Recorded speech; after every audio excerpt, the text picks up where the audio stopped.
चलिए कुछ टर्म्स है जो इंश्योरेंस में बिजनेस में यूज होता है उसको देख लेते हैं।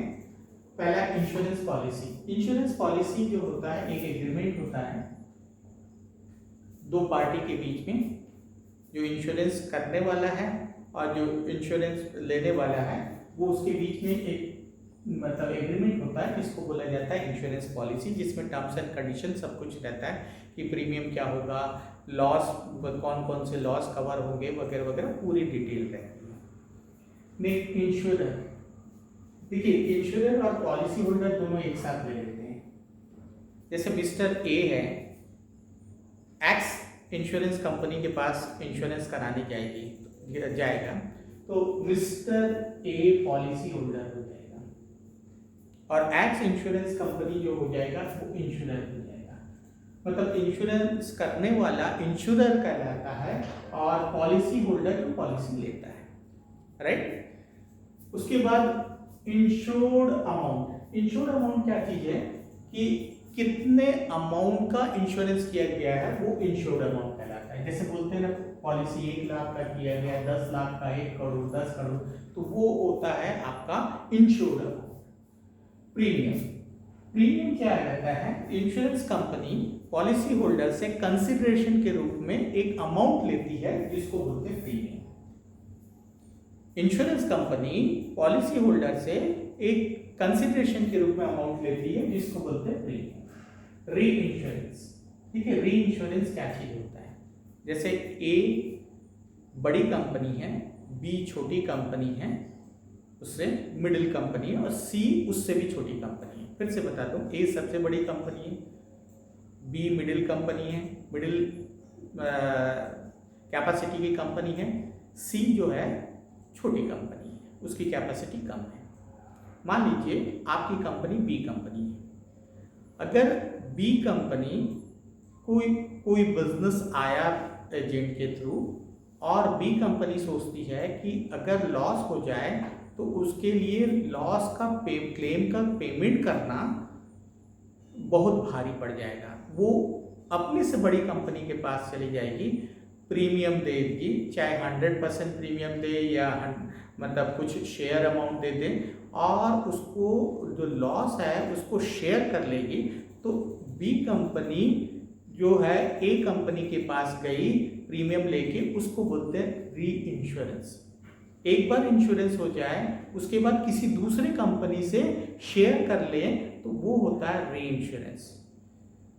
बी कंपनी ए कंपनी के पास गई, ऐसा भी हो सकता है बी कंपनी से छोटी कंपनी सी कंपनी बी कंपनी के पास जाए तो सी कंपनी प्रीमियम देगी बी कंपनी को और बी कंपनी सी कंपनी को आपका कमीशन देगी। इसका डिटेल डिस्कशन बाद में करेंगे, पहले इतना समझ लीजिए कि री इंश्योरेंस क्या होता है। एक बार इंश्योरेंस हो जाने के बाद इंश्योरेंस कंपनी दूसरे कंपनी से अमाउंट रिस्क शेयर कर लेती है, उसको बोलते हैं री इंश्योरेंस।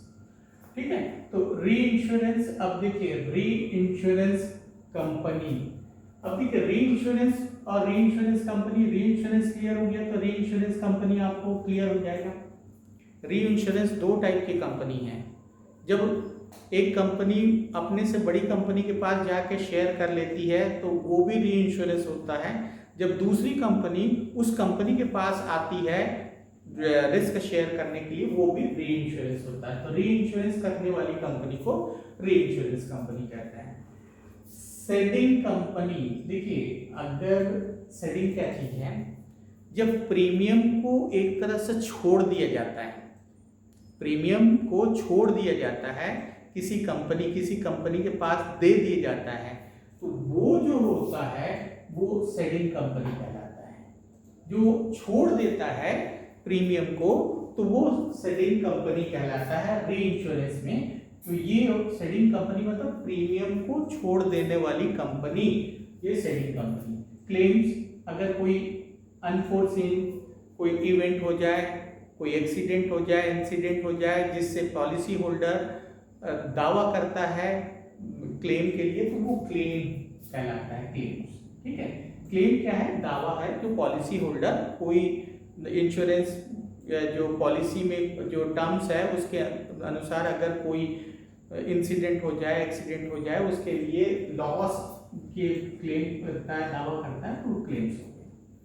अब schedule B of regulatory and development authority manual 2002 के शेड्यूल बी में जो एक मैनुअल है, वो मैनुअल में क्या क्या है वो देखिए। इसमें 5 पार्ट है। पहला पार्ट है accounting principle for preparing of financial statement. Part 1 में अकाउंटिंग प्रिंसिपल क्या क्या होगा फाइनेंशियल स्टेटमेंट तैयार करने में, वो पार्ट 1 में उसका डिस्क्राइब किया गया है। इसके डिटेल में नहीं जाना है, सिर्फ पार्ट आपको ध्यान में रखना है। सेकेंड पार्ट में disclosures forming part of financial statement. Financial statement के संबंध में कोई डिस्क्लोजर हो, कोई खुलासा करना हो किसी से रिलेटेड, चाहे क्लेम से रिलेटेड हो, चाहे किसी बिजनेस से रिलेटेड हो, तो डिस्क्लोजर ये पार्ट बी में आता है। पार्ट 3 में general instruction for preparation of financial statement. Financial statement बनाने के लिए कुछ जनरल इंस्ट्रक्शन है, तो वो जनरल इंस्ट्रक्शन आपका पार्ट 3 में आता है। पार्ट 4 में contents of management report. Management report जो है वो पार्ट 4 में बनाया जाता है कि मैनेजमेंट का फाइनेंशियल जो स्टेटमेंट है उसके संबंध में मैनेजमेंट का रिपोर्ट भी होता है। 5th में preparation of financial statement. Financial statement का प्रिपरेशन पार्ट 5th में आपका वो उसका डिस्क्रिप्शन होता है। इसमें से पार्ट 1, पार्ट 3 और पार्ट 5 ये 3 पार्ट ज्यादा इंपॉर्टेंट है फाइनेंशियल स्टेटमेंट तैयार करने के लिए।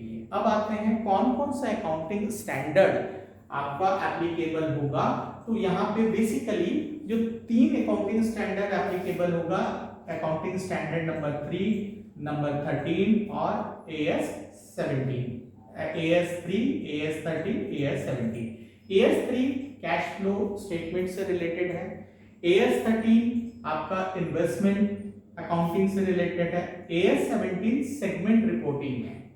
सेगमेंट रिपोर्टिंग चाहे जो आपकी सिक्योरिटीज है इंश्योरर का, वो पब्लिकली अगर ट्रेडेड हो रही हो या नहीं हो रही है तो भी सेगमेंट रिपोर्टिंग से रिलेटेड है।